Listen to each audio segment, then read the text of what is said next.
All right, welcome into the Autzen Audibles podcast. Erik Skopil, Jared Mack on the show with me. I'm Matt Prehm, previewing Saturday night's Big Ten championship game. The Oregon Ducks, who go into this game undefeated, the only undefeated team in college football with the number one ranking. Penn State, number 4 in the country. They are 11-1. Their only loss coming at home to Penn State. It's Oregon's second top 5 matchup of the season. This time it's going to be on the road away from the friendly confines of Autzen Stadium. It'll be at Lucas Oil Stadium in Indianapolis. 5 p.m. Pacific time, 8 p.m. kickoff back there in a game in which it's two opponents that are conference opponents for the first time ever, but it's also they haven't played each other since the 95 Rose Bowl, and then the winner goes to the Rose Bowl essentially here. I think that's the fair assumption is whoever wins this game goes, and whoever wins gets the number one. I guess if Oregon wins, they get the number 1 seed. Penn State then throws their hat into the ring, maybe not the favorite, but could maybe be discussed at worst of being maybe the number 1 seed. But a lot on the line. The bye week we could have. I guess we should just have that first here. Like, there's a lot of talk. Dan Lanning was asked this question about it, I think a week ago. Coaches across the country have been asked about it. Like, is it in your best interest to have a first round bye and have the number 1 seed, or to have that 5 spot and play a 12-5 matchup, which could be Arizona State, could maybe Iowa State, win that game and you play potentially Boise in the second round, or you get a dealt with like a Georgia Tennessee matchup. I'm of this school of just win. Who cares? Get the least amount of games possible, get the rest of them much possible. But are we buying into that discussion point at all going into this one? We shouldn't, right? I was buying into it. I buy into it hypothetically if the matchups are exactly what you're talking about, but it's unpredictable, and I'm not going to be surprised at all if like Alabama's the 12. Yeah, like the winner of the Big 12 could jump over them in the rankings. They're not very far behind. Alabama's doesn't play this week.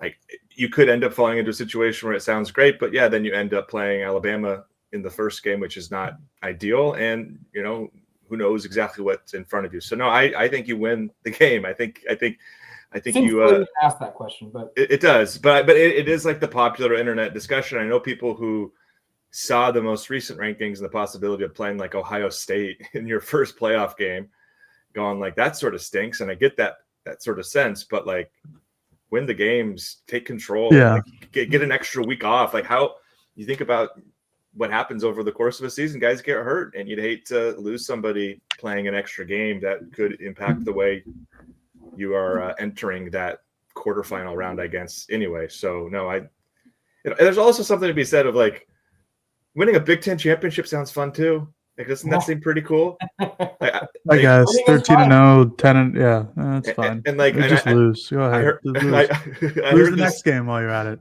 Yeah, let's just keep losing. No, and I think it was Tom Fornelli had this stat that if Oregon were to beat Penn State, they'd be the second school in the history of the Big Ten to beat Penn State, Ohio State, and Michigan in the same calendar season, which is pretty cool too. So, and that would be in their very first season in the Big Ten. Talk about making a statement. Right. So yeah, go win the game, be the number 1 seed. Oregon already is the national championship favorite. If you're that good, you could beat these teams. So I think, I don't buy it. Yeah, if I were playing a video game, I might lose. Right. Where I had control over everything else. But no, you go win the game. Do you want to, like, I don't care what the matchups are. You're going to have to play the good teams eventually. Like, it's such a stupid argument. It's like, well, I don't want to play Ohio State in round 2. Well, cool. You're going to play them in round 3 if they win. Congratulations. You're going to meet them anyways. So go win. It's a silly topic of discussion had by real like people in media, like national media. It's like, what are we doing here? I get that, the national media, we pay for clicks here or something like that, or play for clicks, but it's a silly discussion. And anybody who's having it, the Oregon fans, if you're Penn State fans, if you're listening, stop. Just get it out of here. This is annoying. Yeah. Get the bye week. Bye weeks happen to be pretty important. That'd be 2 bye weeks in 4 weeks for Oregon after not having one for 8. Be pretty good. And look how good they were after having 1 against Washington. I mean, they It's helpful. very, very improved from the previous couple weeks of play. All right, we got that out of the way. Let's go into this one. There's a lot of storylines to watch. Real quick, like Dan Lanning shut down practice ahead of the Washington game. He shut down practice this week ahead of the Big Ten championship game. So, from a participation standpoint of who's at practice, who's not at practice, we don't get to see some of that this week and leading up to this. They're inside. We know that they're inside the Mo. They're taking use of the indoor facilities since this game is going to be played indoors. I think that is a big factor in this game. Perfect weather conditions for football, which will be good in December, especially in the Midwest where it's going to be like 23 degrees, I think, on Friday. It's absolutely brutal. But really the only wonder we have from an injury participation, whatever we want to call it, standpoint is what happens with Marcus Harper. Will he be available? Will he play in this game? He hasn't played since November 2nd when he got hurt in the second half against Michigan. Justice Lowe maybe is out there. He was not on the injury report at all leading up to that Washington game, but he didn't play. He suffered that pretty big hit against Wisconsin a couple of weeks ago. He did come back in that game at that point, but he didn't play against Washington. But really, that's kind of it. And then we get thrown the answer from Dan Lanning that now guys that, since we're not in the counting part of the season anymore from participation, some red shirts will certainly have opportunities to play in this game. But one thing I really want to talk about before we dive into our storylines is the play of Dave Iuli. And I wish we could have had an opportunity to ask Dan before the Big Ten championship game, because he was dealt a really hard hand coming into this one. Hadn't played at all until what was it, Wisconsin or Maryland? Maryland, I think it was. And basically has had to be a starter and 0 snaps because of his own injury, and feels like he's more than held his own. I think Dave Iuli has done a really good job transitioning in place of Harper, who's out. We should note they've been rotating until the Washington game, and I know Kavika came in for a couple series, I think in the first half, but it was pretty much the Dave Iuli show last time out. And I kind of expect it's somewhat contingent on what Harper's availability looks like, but I think the cool thing or the positive thing about this is it's great to see a young player get his opportunity and thrive. How many times have we said that this season, whether it's been a Justice Lowe or it's been a Poncho or it's been some of these guys on defense who've really stepped up. But it helps Oregon in the interim that he's playing really well, but it also helps him in the future because now I think you can plan and kind of mark him in colored pencil, I guess, as a starter for next year, because there was question marks. We kind of just talked about this on our signing day recap show, which I guess is yesterday's show, but we were behind the curtain recorded like 10 minutes ago. Not yesterday. We're all in the exact same clothes. So we have other clothing. We just did these back to back. Speak for yourself. Yeah. What are you talking about? This is all I have. Matt just wears that Sheldon Irish shirt all day, every day. But no, I just think it's really encouraging for the future of what this offensive line could be, because there's definitely question marks with all that they're losing, and to have a player come in and play this well down the stretch has been, I think, really encouraging. And I don't know exactly what the rotations on Saturday will be. And again, if Harper's back, I imagine Harper's back out there. But if he's not, I think it's Iuli maybe almost the whole game, because that was certainly sort of what it's trending like, at least the last week we saw. If it's Harper back, is he actually out there though? It's a fair question. It's reasonable. Yeah, I mean, it's like Matt was saying with Dave with Maryland, like it's a tough ask when a guy's hurt all year and then comes back and has to be basically a pseudo starter. And that was against the Terrapins. No disrespect to the Terrapins, one of my favorite teams, but now you're going to ask Marcus Harper, who's been out for the last 3 weeks or 4 weeks, if you want to include the bye, and be like, Hey, Marcus, love what you've been doing this year. Sorry you've been hurt for a little bit. Here's Abdul Carter.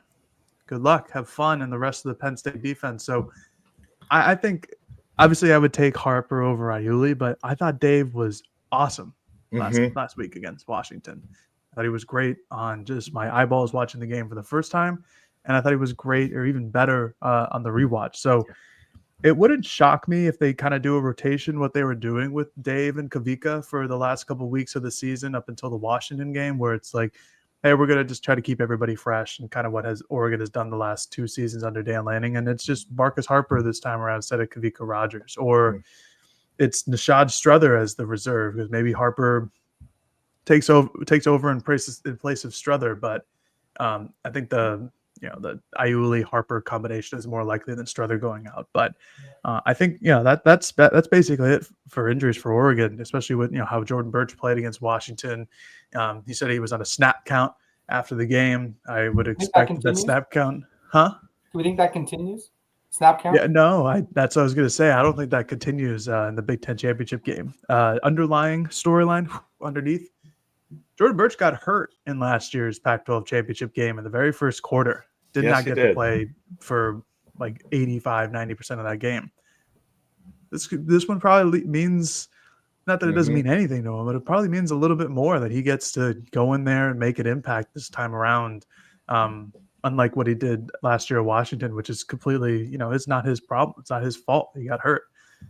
So you're hoping he stays healthy. You're hoping that he's off that snap count, which I'm sure he probably is. And we'll get to this later in the podcast, but this is an offensive line that might present some opportunities for an edge rusher to get around and make some damage here against Drew Aller. So, we'll see. Those are some of the things that we're looking forward to. Let's kind of dive right into that. Just kind of the storylines to watch in this one. There's a lot of talent, I think, on both sides of the football field, and I'll probably leave kind of like the matchups more so for you two. For me, this game obviously has a ton riding on the line for the immediate impact for Oregon and for Penn State. You win the league, you get to the Rose Bowl, and that's the most important goal and should be the most important goal. But for me, this is a statement type of an opportunity for this program to, Jared, Eric, you brought it up about the stat of beating Penn State, Michigan and Ohio State all in the same season. And it can go even further than that. Oregon will have beaten every single team if they win on Saturday that has won the Big Ten championship game. Michigan State and Wisconsin are the other two schools that have done that. And they will have beaten basically everybody that can claim a title to the league since the inception of the championship game in one season. And for me, this is all about getting to the championship game, winning it, getting to the Rose Bowl, but also like really solidifying, planting the flag in the Big Ten Conference and saying like, yeah, all those people that said that we couldn't handle the rigors of this conference, we couldn't handle the physicality and the defense that these guys play. Yeah, we did it. And we passed it in flying colors, and we beat all your really good teams in 1 year, in one try. Like, I really think that this could set up Oregon from a obviously immediate success, but from a long-term, dividend of just being able to hold a trump card basically over every single blue blood in the conference in the immediate scope. Because we know like these programs have way more tradition. They've won championships and Oregon hasn't. Like all that stuff, yes, that has happened. But in today's day and age of college football, it's not what have you done 20 years ago. It's what have you done now? What have you done in the last 2 or 3 seasons?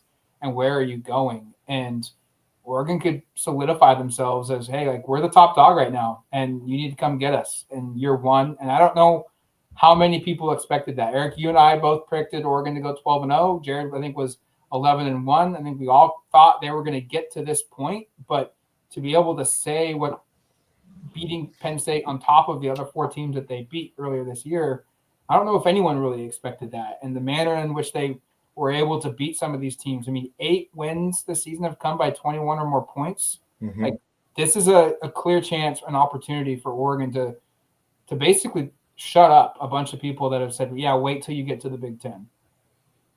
What would happen if you plant your flag at a neutral site, by the way? We just saw what happened at these road venues. Oregon out of the playoffs. Yeah, just if they do that. Kick them out of the Big Ten. Win your games, don't cry. You lost. Sorry. Anyway, no, I agree with all that. I think the perception entering the conference was Oregon was legit and Oregon was one of the premier teams. That's why they were ranked the way that. I mean, it was Oregon, Ohio State in the preseason, and it was those two schools were really seen as, I think, the teams that could compete for a national championship. And obviously now Penn State has achieved what it's achieved and deserves to be in that same conversation as well. But I think for Oregon to actually go out and do it is a different thing, right? It's one thing to be there in the preseason. It's another thing to run through the season unscathed like this and to be the only team that can say that in the country. And you know, being the number one seed going into the playoff, I won't say is necessarily like it means a ton, but it certainly means something. And it means something also when you can say you've kind of run as the number one team in the country for, you know, but you think about it by the time they actually play their first game, because if they win this game, they won't play till what, the 27th or the 28th of December, I think. No, the 31st or the 1st. Is that what it is? Okay. Yeah, the Rose Bowl is the next game. Yeah, January 1st is Rose Bowl. Okay, so let's put that into perspective. That will mean, what, 2+ months of being the consensus number one team in the country. That's pretty significant. That does a lot for the brand, and we saw what that did for the recruiting class, I think, already. So I agree with all that, Matt. Getting into the matchups, I think this is pretty straightforward, and I'm sure Jared and I both feel really similarly about kind of where this game will be determined. But the obvious one is these pass rushes for both teams.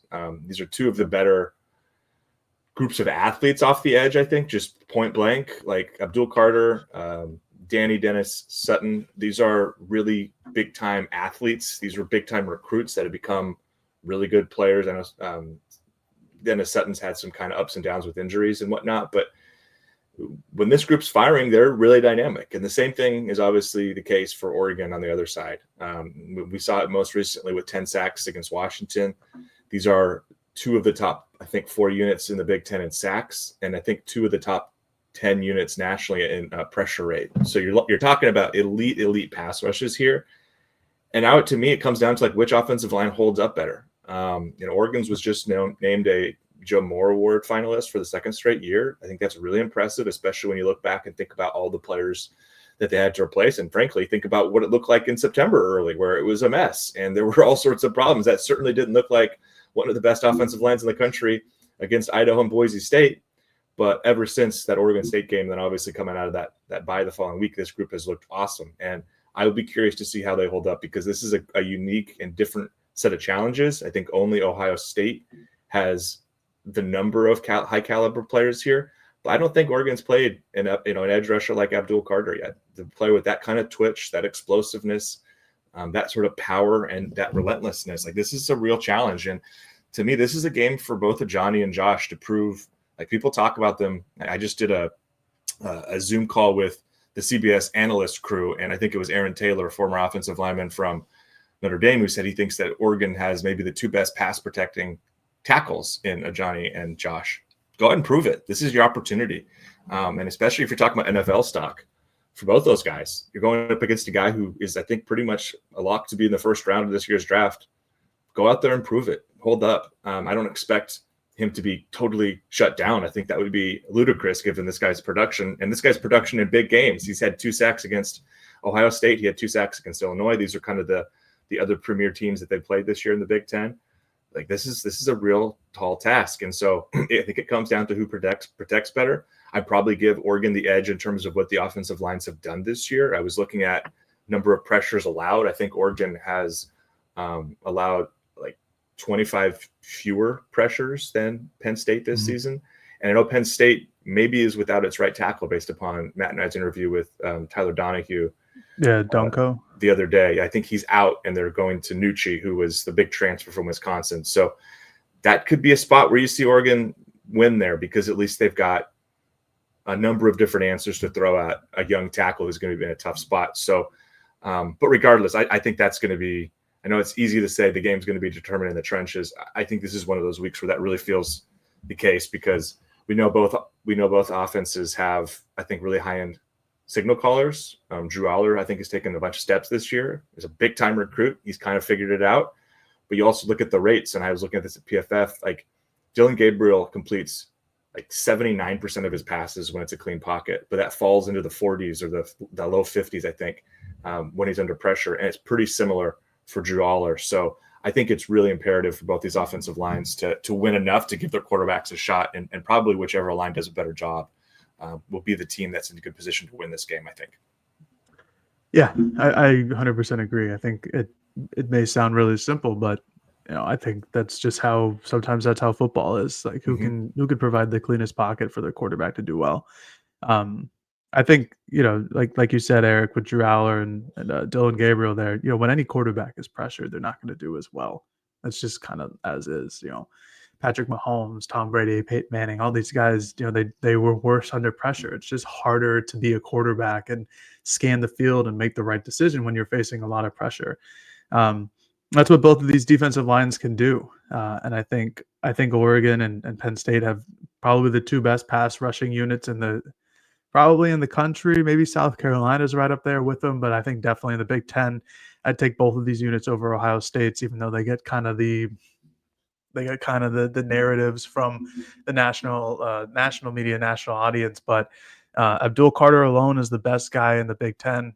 He might be the best pass rusher in the country. He's the number one pass rusher and mocked in 2025 NFL draft. So there's a lot of talent in this game.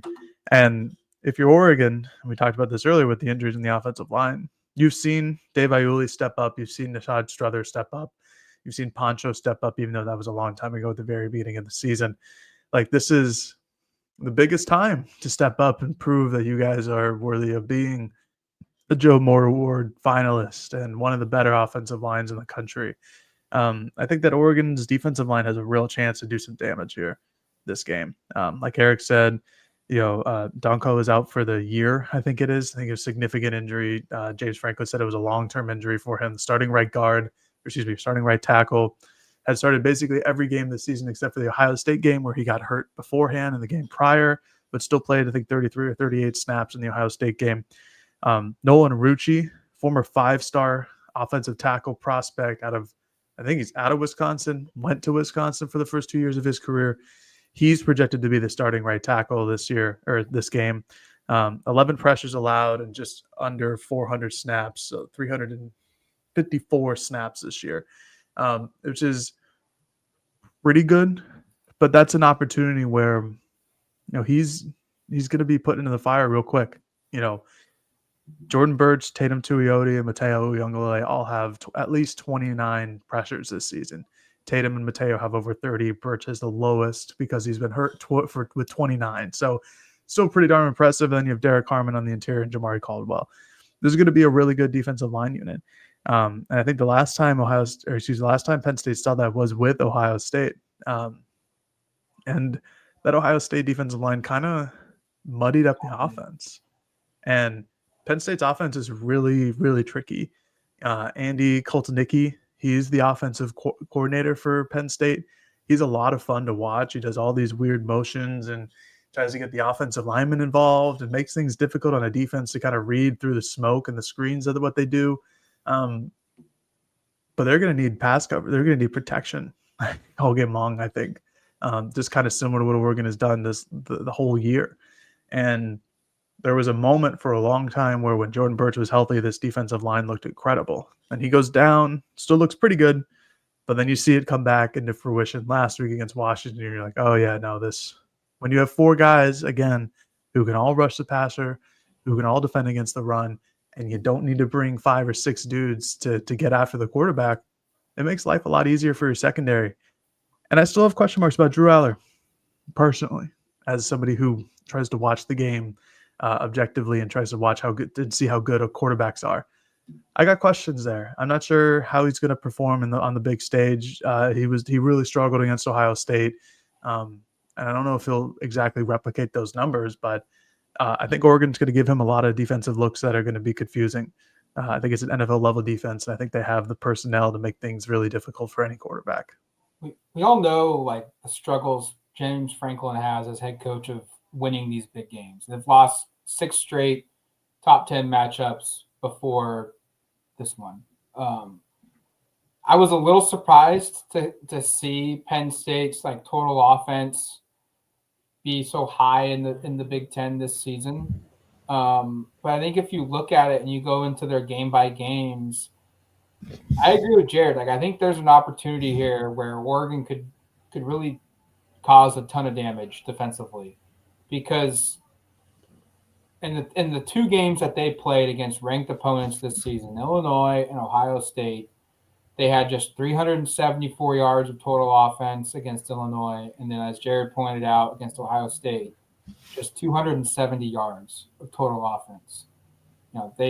They put up just stupid numbers against bad teams that kind of inflated their numbers. But when they've played truly the better teams in college football, their offense has struggled. And even against Minnesota, a 7-5 team, 361 is a solid number. It's not one to go home and be really concerned about, but it's drastically different than what they've done against Maryland when they went over 400 yards, or Purdue when they went over 540 yards. USC, they had over 500 yards of total offense. 700 against Kent State. But these are games in which they're playing teams that are either just barely qualifying for a bowl game at 6-6, or they aren't getting into a bowl game. And when they've played the best of the best, they have struggled offensively. Defensively, they've held their own. They are very elite on that side of the football. But I agree with Jared. Like, this is a game where with the pass rush that Oregon has up front, very similar to what Oregon was able to do against Ohio State. If they can get home on a consistent basis with only bringing 4 guys, that's going to make life incredibly difficult for Drew Aller, who is numbers-wise a good quarterback. But I just wonder, like, does Oregon dare him to beat them? And do they try and limit Tyler Warren, a dynamic tight end, one of the best in the country, all Big Ten player? Do you kind of lock him up and just dare Drew Aller? Can you go beat us? Like, can you go and beat us? And I don't think he can. I think the part that I agree with all of that, I am curious on how Oregon defends the run game for Penn State. I think that's the one wrench there for me in terms of the defense against Penn State. Yeah. And obviously Tyler Warren's the elephant in the room. And how do you defend him? How do you limit him? He's going to line up everywhere. He's going to have direct snaps. He's going to be highly involved. But they have a really good running back duo. And frankly, we were talking about it this last week about Jonah Coleman being like the only running back for Washington. Well, they run 2 guys basically at an equal clip with Katron Allen and Nick Singleton. And I'm just curious to see if Oregon's able to stand up against the run. I think that's the one area, especially off tackle runs, where Oregon has been a little bit up and down this year. And so if you're looking at this offense, I don't totally disagree, by the way, about Drew Aller. I've got questions. I've got concerns. I think I looked at it. He had threw for less than 150 yards against Ohio State and Illinois, and those are the 2 best teams they've played to date. Like, he was not able to get it going against either of those teams. Like, if that's the case against Oregon, I have a hard time seeing Penn State do enough on the ground, even though I'm really curious to see this run game, for it to be a game they can win. And I guess the last part I'll throw out here before we kind of get to our prediction segment is, like, what does it take to, like, what score do you have to reach to win? Because Penn State defensively is really good. It's just, I think, the best defense Oregon has played this year. I don't expect there to be much pushback from that statement. I know Ohio State deserves to be in that conversation, but Oregon hasn't really faced, to Matt's point earlier about how Penn State hasn't played a lot of good defenses or hasn't fared well against the good defenses. Oregon hasn't played a lot of good defenses. So I'm curious, like, do you need to get to 24 points to win this game? Because if that's the case, I think Oregon can score 24 points. But if you have to get to 31, 35, I get a little bit wary against this defense. But I also don't know if Penn State has the offense, and that's kind of my broader point, to get into the 30s against this Oregon defense. I think that's a huge task. I mean, there's a reason it was 20-13, Penn State, Ohio State. So that's kind of one thing I'm thinking about. I'll pull the stat. I was going to save it for my game prediction, and I understand different teams, different years. It's not 100% transferable here, but since 2021, Penn State has played 10 games against Big Ten opponents that are ranked in the top 10 nationally. They are 0-8 in those games, and they have averaged 19.5 points in those games. This season against Penn State, they scored just 13, or against Ohio State. Last year against Ohio State, they scored just 12. Against Michigan last year, they scored just 15. And then against Michigan in 2022, 17. The last time they scored more than 17 points in a game in a top 10 matchup came in 2022 when they lost to Ohio State 44-31. This is a team that historically they don't put up a ton of points in these matchups. And different teams, different years, different players, that all matters, that all factors in here. But history tells us they score about 20 points a game in top 10 matchups against Big Ten opponents. That's not a lot of points. And if that's the magic number, you have to like Oregon's chances. Yeah, it's been Penn State's MO the last couple of years. It's just like they blow through the rest of the Big Ten and then drop a game to Michigan or Ohio State and then aren't in the Big Ten championship. Like, it's the first Big Ten championship they've been in since 2016, which is incredible considering the talent that they produce on a year-to-year basis out of their defense or their offensive line or their tight ends or whatever the case may be, their running backs. Like, I think that was the final year of Saquon, if I remember correctly.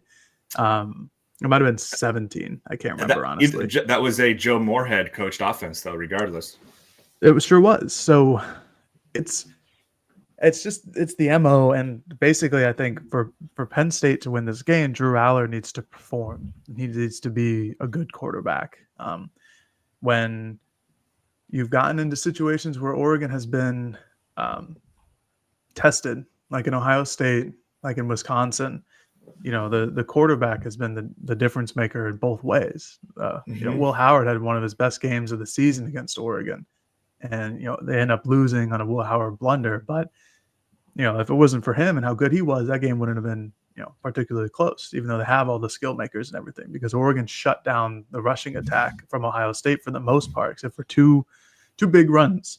And on the flip side, against Wisconsin, Oregon really struggled to stop the run for basically two full quarters and shut them down the other 2 quarters. But Braden Locke couldn't complete a pass for a long time there. Yeah. And if Oregon does well against the run and puts Drew Aller in these 3rd and 8, 3rd and 9 situations, 3rd and 7, he's got to make some throws. And obviously Tyler Warren, we'll talk about him later. I know we will.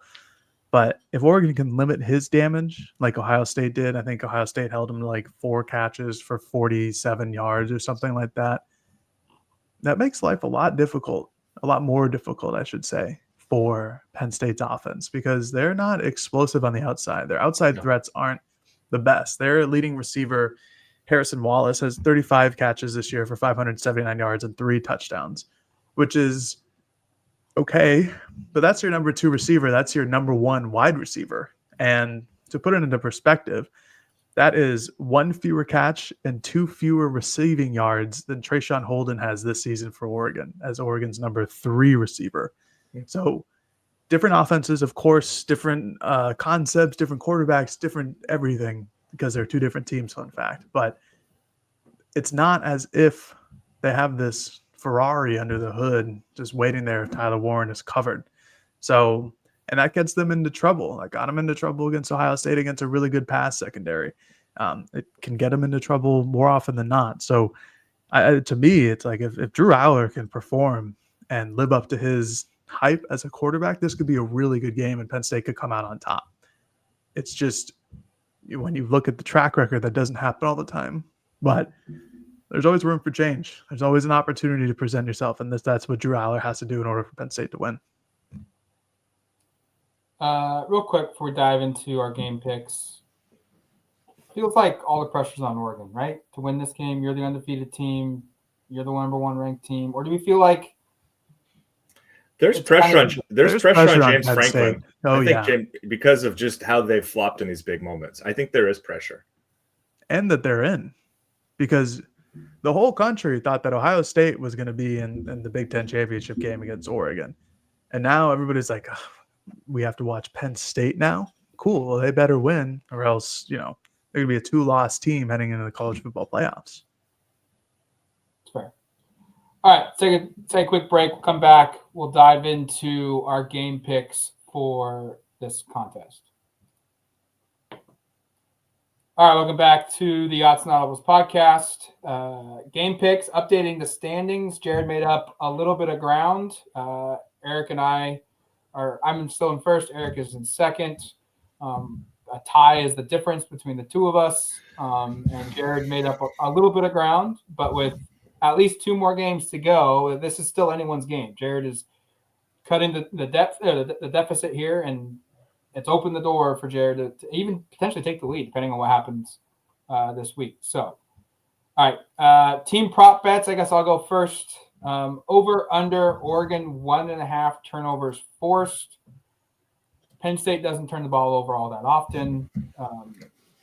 Oregon, to an extent, isn't like this juggernaut in creating turnovers, but I am of the belief that Oregon's going to have the better athletes on the field.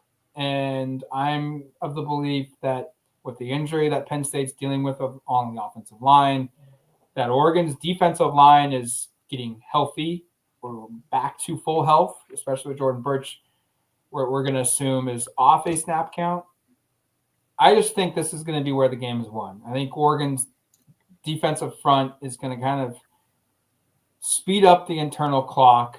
We just talked about Drew Aller and his performances in big games. I think there's going to be a mistake or two.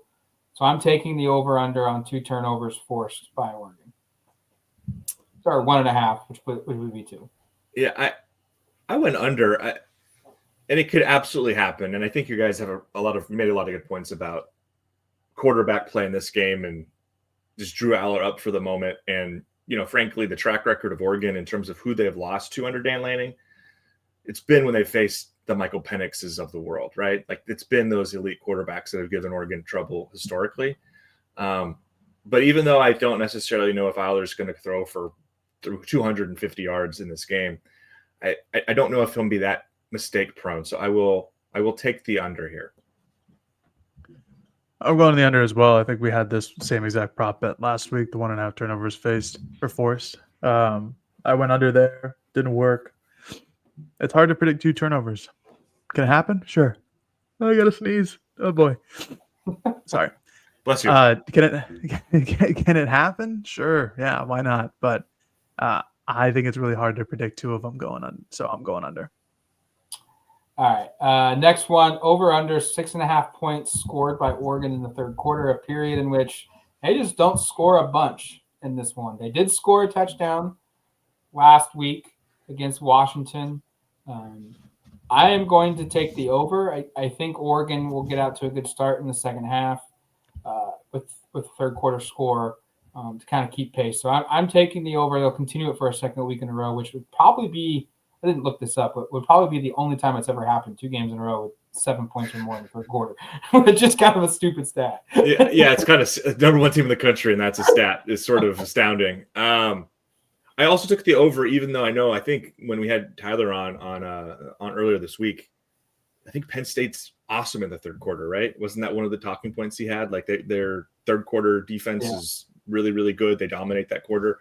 I think it's imperative for Oregon to be good throughout the game. Shocking development and opinion. And I think this third quarter thing is something that they've talked about and focused on a lot, and it's gotten a little bit better to close this season. And I think, I wouldn't be surprised if they scored 2 touchdowns in the third quarter. How about that? I like it. 2. I know. Goodness gracious. I got the over here. That's awfully bold, right, guys? 2 touchdowns. It's bold of you. Yeah, I got the over here. They just need 1 score. And I'm willing to bet that they do. So I go over here. Over under Oregon 21.5 first half points in this one. I think this game is closer to what could happen in Illinois or Michigan or a UCLA or a Michigan State, where Oregon comes out real quick and they maybe put up 2 or 3 quick scores and kind of forces their opponent to get out of their game plan and have to play catch up. And that could lead to some more mistakes and more points, more opportunities for points for Oregon. I just go back and look at, like, to Erik's point, I think it was when they've played like teams who don't have elite quarterbacks, they've really dominated really quickly. And I think the jury is out on Drew Aller. He beats up on bad teams and doesn't play good against good teams. And I think this could be a case where Oregon just shows up and when they know they're a better, when they know it's very clear they are the better team, they've kind of ended the game pretty quickly. So I'm expecting a good first half by Oregon. So I'm taking the over 21.5. It's a lot of points against the Penn State defense that has given up an average of 14 per game. I just think that's too many points. And you know what? You're right, Matt. If this ends up being a game where Oregon wins in a blowout, you'll probably nail it because Oregon is certainly capable of scoring at will and getting it rolling. I just think like that scoring total is pretty close to my total for the full game for Oregon. And so to see that in the first half feels, and mind you, I predicted maybe 14 third quarter points for Oregon. So 21 in the first, I'll take the under. Yeah, I went the under here too. This strikes me as more like a 14-10 halftime score. My total, like Erik said, it's pretty close to 21 to begin with for Oregon. So I have a lot of respect for the Penn State defense. I think they're too good to have Oregon score 28, 24 points right off the rip in the first half. And maybe they do, and they could prove me wrong. I just think it's going to be – I think this one's just going to be a really close game throughout. So I've got the under in the first half total. All right. Offensive prop bets, right? Yep. I have over under 2.5 sacks allowed for this Oregon offense. And I thought, again, kind of goes back to my big storyline here. I think this game will be somewhat contingent upon which offensive line protects better. And I do think it'll be Oregon. So I took under 2.5 sacks allowed. I don't know if Oregon hasn't really allowed 3 or more in a game this season, or at least not very often. Jared, you probably have the stat here, but I don't think it's something that happens very often. I feel pretty good about this line. It was 2 the last time. I think that was against Illinois. Or no, it was 1 the last time. It was against Illinois. I want to say it was the last time they allowed a sack. Despite that, I took the over here. I just don't think Oregon's seen a guy like Abdul Carter all year. I think he's going to give him a lot of run fit or a lot of fits. And then, Penn State has a bunch of guys who can attack from the inside too. So I think it's just everybody on both teams, all the offensive lines are going to be tested. And there's a lot of talent on this defensive front for both sides. And it just wouldn't surprise me at all if there's a couple sacks for both teams. I'm not predicting 10 or something like that, but I think it could be a decent day for both defensive lines. I'm gonna go the other direction and take the under here. I think this is gonna be similar to what Oregon did against Michigan. What Oregon did to an extent against Ohio State is they're going to take their shots deep, which will present some opportunities for sacks. But I think the quick pass game is going to be a big factor here. They're going to make Penn State's defense run the width of the football field. So I just think the opportunities for sacks are going to be down. So I'll give me the under. All right. How about over under Jordan James 97.5 rush yards? And I just realized in the document I just said over under Jordan 97.5. So I'm going to go ahead and toss in his last name so we're clear on which player we're talking about. That might help. Yeah, Michael, right? How many years? Michael Jordan. When's his last retire year? Yeah. Yeah. I set the line at 97.5 for a reason because that's basically the number of yards Penn State allows on the ground. And it's also basically Jordan James's per game rush average. So it's kind of an appropriate number, I think, for both sides. I think it could be really close. But basically, I'm saying is Jordan James going to run for 100 yards, and I'm not sure he will, even though he's been right around this total for basically every game in Big Ten play that he's played a lot, right? Because there was, I think, the Maryland game where he didn't play in the whole second half. I think they're going to need him in this game. I think he's not quite going to get to this total, but I think it'll be awfully close. And I do think we'll see Noah Whittington supplement this. And I wouldn't be surprised if this is a game where we look at Dillon to be maybe a little bit more involved in the run game, just to kind of put some pressure in different parts of that Penn State defense. Maybe there's a little bit more design stuff. So I'm not saying they won't rely on Jordan because he's obviously one of their best offensive players, but I did take the under here. Yeah, I think this is an area where Oregon might actually be able to exploit is Penn State's rush defense. In the big games this season, they allowed 176 yards on the ground to Ohio State, 189 yards in the ground to USC, and at the time USC was still like a good school. I think this is something that they could exploit. So I'm going over here with Jordan James. I have some faith in his ability where even when it looks like, this is a really good rush defense or something like that, that he dominates. There's an extra gear to him when it comes to these big games. So I'm going to go with the over here. I think this is an area that Oregon could do some actual damage with. Yeah, I'm also going over. I think this is the best offense or the second best offense Penn State will have seen outside of Ohio State. And to Jared's point about USC having 189 yards on the ground, like the Trojans can do that. I realize that was a home game, but if the Trojans can put up almost 200 yards, average almost 8 yards a carry, Oregon can do that. Oregon will have the opportunity to run for a lot of yards in this one. And a lot is, I'm not going to call for 200, but over 100 yards for Jordan James is very doable for me. So I'm going to take it. And then my last one here, and this kind of factors into what I think will be other full kind of key to this game, which is red zone offense efficiency for Oregon. And so the prop is, does Oregon score touchdowns on the majority of its red zone drives? Penn State, this is kind of an area they're very, very good. So far this season, they are second in the Big Ten in red zone defense, and they are allowing opposing offenses to score touchdowns on just 40% of their red zone trips. Oregon has been quite good in this area this season, certainly an improvement from past years. And frankly, when they haven't scored touchdowns, it's been because they've thrown interceptions down there. And so I did take the no on this one, just with the thought process being that they might have to settle a little bit. And I think, you guys can correct me if I'm wrong on this, I think this is a game unlike, think about last year's game with Washington where they ended up going for it a bunch on fourth in the red zone. That was because they're going against an offense where I think they're thinking they got to get into the 30s to win. I think they probably don't feel the same way about Penn State. So I'm saying this is a game where they settle for a little bit more field goals. They feel comfortable coming away with 3 points as opposed to pressing their luck and maybe going for it on fourth and getting turned away. So I did take no. I took yes.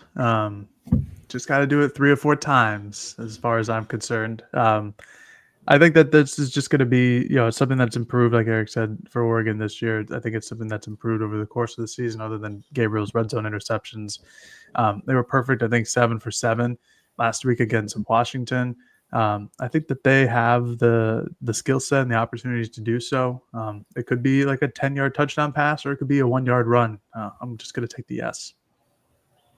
Are we calling majority 51%? Yeah, that's majority. That would take an awful lot of red zone trips for it to be 51%. But yeah, we are. Okay. Then yes, I will be taking the yes on that one. All right. Defensive prop bets. Leading us off, will Bryce Betcher lead the defense in tackles yet again? Tied a career high 11 last week against Washington. I'm going yes because, why not? This is Bryce Betcher's team. Not weird to say. Yeah. No. He's played great. It's perfectly normal to say. He's the one who carries the baseball bat, and this is what more do you need to say? I also want yes. I mean, I just think I'm just going to bet on Bryce to be good every game because he has been, and the track record, like going into the season, I know there were people who were like, is this kind of smoke and mirrors that he's good? No, he's really, really good, and I fully expect him to be up for these big games. He's been awesome in all the big ones so far this year, so why not this one? Yeah, I'm also taking yes. I think this is just a matchup that fits his game set, his game skill set perfectly, in the box type performance. So yes, he will lead the team in tackles. All right, number 2. Over under 1.5 combined sacks for Jordan Burch and Mateo Uyunglele. I went over here. I think I should have gone higher with the line instead of 2, so they had to get 2.5 because at this point they just need 1 each. Like we talked about earlier, there are potential opportunities to get after Drew Aller with this offensive line for Penn State. I think it'll be a tough battle, but I've got the over here. I think they can both get at least 1 a pop. Maybe somebody gets 2 and then, ends the whole entire bet. Yeah, I thought it was a pretty good line. I almost went under. I did go over ultimately. I think we're a little spoiled because we're coming off a game where there were 10 total sacks, and I think these two had 4.5 combined. So 1.5 doesn't seem that big, but this is a step up in competition. And even though there's, as we said, a backup potentially, not potentially, I think a backup will be playing right tackle for the Nittany Lions. I do think they'll get home enough here to get over. Yeah, I'm going over. I just, like Jared pointed out, the number is low enough where for me it's just an automatic yes. Take the chance, take the risk. This is one where between Birch, between Mateo, Harmon, or I guess Harmon's not involved in this, but just Birch and Mateo, they've had plenty of games where they've had two by themselves, and if all they have to do each is just get one, I'm going to take the chance here. All right, final prop bet for the defensive side and the entire thing. Over under Tyler Warren receiving yards 82.5. So I took the last 5-game average from Warren's game log, 3 of which he had over 100 yards of receiving yards. Came out to 93.2, 93.8, something like that. I figured that was too high, and I think all of us would take the under there, so I tried to make it a little bit more even. About 82.5. I think he's going to hit the over here. I think Tyler Warren's a hell of a player. I love watching him play football. And I'm not exactly sure who Oregon is going to line up against him, just because it's usually, nickel back. So it's usually Brandon Johnson who's going to get the tight end coverage roles. Could be a linebacker. That's what Jeff Bossa said during his interview this week. I think if Brandon Johnson is on Tyler Warren, I think that's a mismatch, and that's going to need to be addressed at some point for Oregon's defense. So I'm going to go the over here. It could happen real quick with Warren. I think he's a great player, so I'm going to go over. How Oregon chooses to defend Warren is really going to be fascinating for the points you just laid out. Do you bracket coverage at tight end? I don't even how much attention? I mean, it's not a bad idea.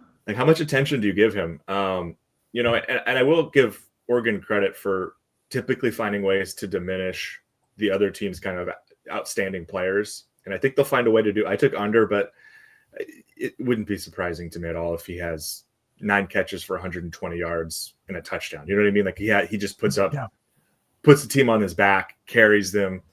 Greg Jennings style. But I did take the under. I'm just going to rely on Dan and Tosh and this defensive staff, who I think have done a really good job historically of kind of, even against some of the bigger receivers they play, finding a way to kind of diminish it. And it's interesting just playing a team where the tight end is the focal point like this. And how do you take that player out? And maybe they won't have answers, but I kind of suspect they'll find some solutions and hold them under this total. Look, I think they're going to do a really good job against Drew Aller. And if you take away the quarterback and his ability to throw the football on a consistent basis, that takes away a team's best receiver for making plays. And I go back to, let's look at the defenses that they've played that are good, solid to elite. Illinois held them to just 34 yards on 4 catches. Wisconsin, he had 7 catches, but it was just 46 yards. Ohio State, he had just 47 yards. Minnesota, a team that's played some solid defense, gave up 102.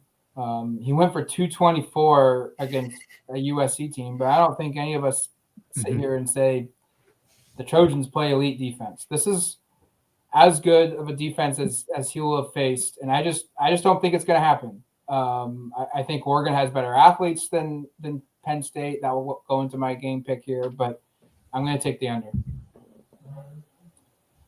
All right, transitioning now, I guess, over to game picks. I'll be the one that will be the homer pick. I think Oregon wins by more than a touchdown. It goes back to I think Oregon has better athletes, and they have more of them. That's not to say that Penn State doesn't have dudes. They do. Tyler Warren is a dude. Abdul Carter is a dude. They've got some other guys along that front 7 that are talented and athletic, but Oregon just has more of them. And I think Oregon's style of play fits these types of games better than what Penn State does. It always feels like whenever I've watched Penn State, whether it's this year in a couple games that I've seen or in previous years, they play not to lose. They play the safe way. They always take the safe route. They don't take a bunch of risks. And in these types of games, you can't play that way. You can't have that mindset, and you have to be the aggressor. And as we know, sometimes to a fault, Oregon is a very aggressive team under Dan Lanning. And I just think they've got the better quarterback, they've got the better receiving core from a depth perspective. Their tight ends are not as good as Tyler Warren probably, but they're not far off from an impactful standpoint. I think Oregon's defensive line is probably going to be better, but again, they probably have the best guy of the bunch, but Oregon then probably has 2, 3, and 4. I'm just banking on the fact that Oregon's the better team, and history has told us Penn State, they do not play aggressive. They do not play to win. They play not to lose in these games, and I think Oregon's going to win. So I'm picking 34-23. I think it's going to be a little bit more of a scoring performance than I would normally anticipate from Penn State. But I think Oregon's offense puts up the most points Penn State's allowed in over a year. I like it, Matt. I mean, so this whole week I've never thought Oregon would lose. That's not to say they can't lose, but like in terms of making this prediction, I've always been on the Oregon side of it. And I've gone back and forth between predicting something very similar to what you predicted, like a 31-20 type of score. And then the score I landed on was Oregon 27, Penn State 24. I just have a sneaking suspicion we're going to come out surprised by how difficult it is for Oregon's offense to do the type of things it needs to against this Penn State defense. Because while there's been moments where this Oregon offense has looked amazing, a lot of that has come against kind of lesser competition. And the one game, I guess, and you could point to this, you go, what about Ohio State and the way they were able to take advantage with those deep shots? I just wonder how many of those are going to be available with the type of pass rush Penn State can get on Dylan Gabriel. And I wonder if they are able to maximize that speed advantage, which I do think there is, we haven't really touched on this, a decided speed advantage on Oregon's side, especially when Oregon has the football with Tez Johnson, Evan Stewart, and Trayshawn Holden. I just think those guys are more dynamic than just about any receivers, probably other than Ohio State's, that Penn State's played this year. And part of me wonders, like, if the score probably gets close to Matt's prediction if they're able to get a couple of these deep shots. I think it ends up being a real nail biter if they don't. And that's kind of where I landed at, which is this is a game where they're going to have to kind of claw their way to a win. I think their defense is capable of holding Penn State well below 24. But for the sake of this prediction, I've got them at 24 points, just because I think Penn State's going to bring it. And I think this game's going to come down to the wire. But I do like Oregon to win. And I wouldn't be surprised in the least if Matt is closer in terms of the margin. But I'm going a little bit closer here with a 3-point win. And a 3-point win, which, again, that earns you the number 1 seed and a bye week heading into the college football playoffs. I've got Oregon winning 28-21, just a touchdown win. I anticipate this game to be close throughout. I think that this is going to be a defensive stalemate for the first half. Teams try to figure it out. I think Oregon, although they haven't scored touchdowns in the third quarter, they've made a lot of great defensive adjustments this year in the third quarter to try to eliminate. So if Penn State takes a lead in the halftime, I'm sure that they can try to figure out some different ways to get after the quarterback and do some different coverages and things like that. I don't really anticipate that happening, though. I think Oregon should be in control of this game. And I'm not going to say like they'll be up by like 20 points or something like that. But I think that the likelihood that they lead the entire way up until the very last second is pretty high. Yeah. I have more confidence in Oregon's offense scoring points, frankly, like compared to Penn State's. I think that they just have better weapons other than Tyler Warren as this stupid no muffler car pulls in across the street. They have more weapons. They have a better quarterback, as all things considered. I think the running back situation is pretty even. I think that I really like Penn State's running back situation. But I have more faith in their ability to protect the quarterback and run the ball than I do in Penn State's against Oregon's offense Oregon's defense. And Penn State's gonna have to play a hell of a game to beat Oregon. And I don't think people give Oregon enough credit or give enough due because they're the number 1 team in the country, and that's just not a major storyline that people talk about. a 12-0 team, 9-0 in the conference in their first year. I don't think they talk about that enough, and I think there's plenty more storylines of college football to discuss. But they've been pretty dominant all season long. They've had two close games, other than the first 2 weeks of the season where nobody really knows what's going on. And it was Ohio State, who is a tremendous team, who unfortunately lost last week to Michigan. And then it was Wisconsin on the 8th game in the 8th week of their season. So I think Oregon should control this game. I think Penn State's defense is really damn good that they can keep it to a 1-score game and keep things competitive and keep the Nittany Lions in it. I just have a hard time seeing Penn State being able to keep up with the scoring if it does turn into a situation like Matt portrayed, where Oregon gets into an early, say, 10, 14-point lead. I have a tough time seeing Penn State score easily against this defense, if at all. Jared just brought up something I wanted to mention way earlier in the show. I know this is going over an hour, but this is Penn State's 7th straight game going into it. And we heard so much about how much of a tax that is for Oregon, around 6 or 7. And that's where people were starting to talk about it. This is now going to be Penn State's 7th straight game. And it was a game in which, like, Tyler talked about it when we had him on the podcast. James Franklin has talked about it multiple times. Like, they were very clearly using this week as a rest week, and from an internal discussion point, they've come out and said that, like, they were, they didn't know what was going to happen, and it was scheduled to be that they were going to be off for chunks of this week. Now they're playing. Now they're practicing. I'm curious, just kind of the durability, the endurance, the conditioning, what have you, that Penn State will carry into this game, playing their 7th straight game. So I have one more thing, Matt, and then because we should probably get off this thing so we can go about our days and get jumping into some more of the team coverage stuff. I do think the fact this is played in a dome is favorable to Oregon more than Penn State. I just think when you look at who has the more dynamic athletes and the more dynamic offense, typically playing in an environment like this is pretty favorable. Like, you think about the difference between Jared Goff in the dome as opposed to outside the dome. And I'm not making a direct comparison to Oregon's quarterback situation at all, but you see it in the NFL all the time where there are certain teams that are awesome inside that aren't as good outdoors. And I think Oregon, with just the way they play, I know this is very much counter to my 27-24 prediction, but I could see a scenario where we come out of that going like, where I in particular come out going like, what was I thinking? Oregon, of course, is going to score 38 points in this game because they weren't playing in the elements in December. It's a good point.